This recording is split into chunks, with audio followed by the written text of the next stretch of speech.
特に怪我とかはされてないですか、今回の地震で。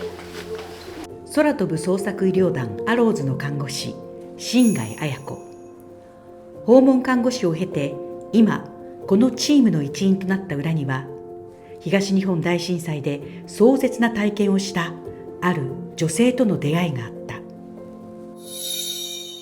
そうですね、東日本大震災が初めて自分が災害現場に行ったっていうのもあって、で、大きな本当に大規模災害で、私が行ったのは発災、2ヶ月ぐらいの時だったんですけれども、まだ全然本当に復興っていうには程遠い状況の中で、私が行ってたのっていうのは避難所、いろんな本当に喪失体験をした方に会う中で、お一人は5人家族で、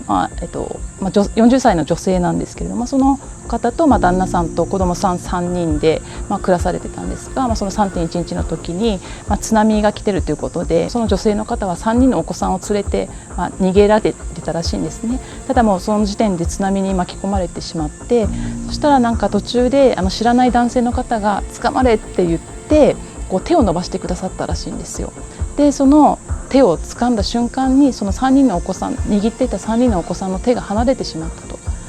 で、結果的にはその40歳の女性の方だけが生き残って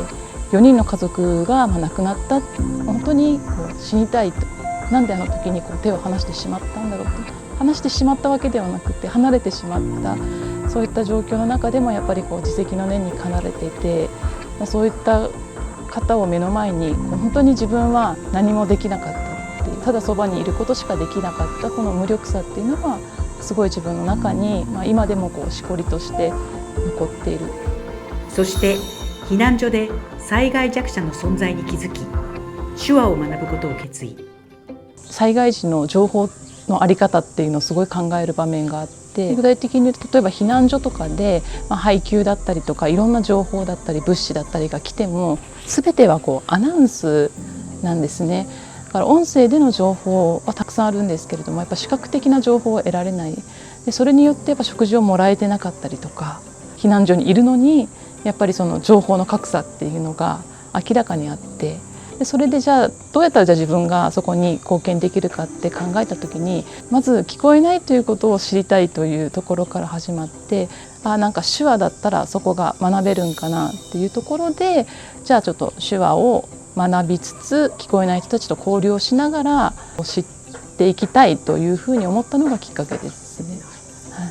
もっとやっぱり本当に必要としてる人たちって病院の外にもたくさんいるんだっていうことを目の当たりにした時に、自分って病院という箱の中で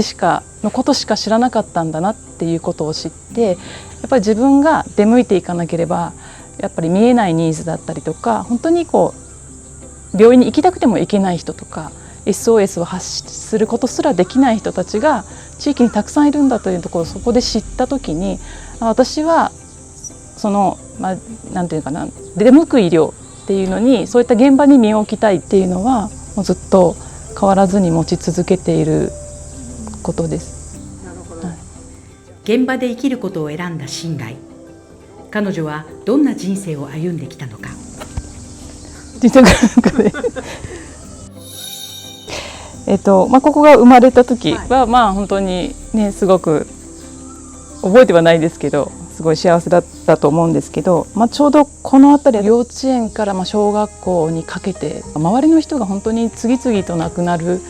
状況があって、中学校の時に父を亡くして、で、そこが多分一番の本当に自分にとってのターニングポイントになる部分で、子供ながらに何もできることはないと思うんですけど、何もできなかったっていう、その無力感と後悔がすごくあって、で、それをきっかけに本当にこれからはその家族のために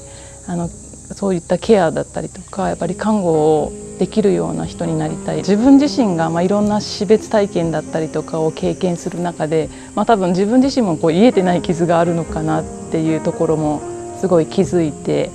でもちろん本当にそういった現場で行って困ってる人を助けたいっていう気持ちが一番ですけれども、やっぱでもそうすることでもしかしたら自分も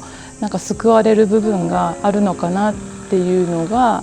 こうすごく最近感じるところではあります。人事を尽くして天命を待つ、どんな時も、自分は全力投球してしまうタイプなんですね。それがいい悪いはあるんですけど、でもだからこそなんか後悔せずに生きてこれたっていうのもあって、でやっぱどんなに頑張ってもダメな時はダメですし、それはもうあとは運命に任せる。でもやっぱその時その時を誠心誠意やるっていうのが、自分の中でのテーマですし、大事にしていきたいと思ってることなので、支えになる言葉だなといつも思ってます。尊敬してる人、すごくいっぱいいるんですけど、今ちょっと思い浮かんだ人だと中村哲先生、どこに憧れてるかっていうと、本当にお医者さんなんですけど、全然こう目立たない、目立たずとも本当に社会に必要なことを着実にやってるっていう、その姿がすごく私は、別にこう目立つのが悪いとかではなくって、自分の性格上もあって、そんな目立たなくても社会につながる何かを与えられるような人になりたいなっていうふうに思ってる。5月に起きた能登地震、出動した新貝にとっては新たなチャレンジとなった。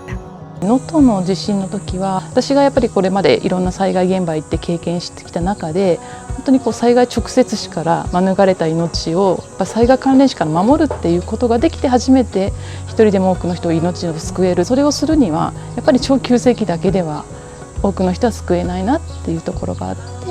そこをやっぱりこうつなぐシームレスな支援でやっぱ中長期的に関わることが大事だと。特にこの高齢化社会は本当に助けが必要な人っていうのはやっぱり声に上がってこないし、避難所にも来れないし、助けてっていうも言えない。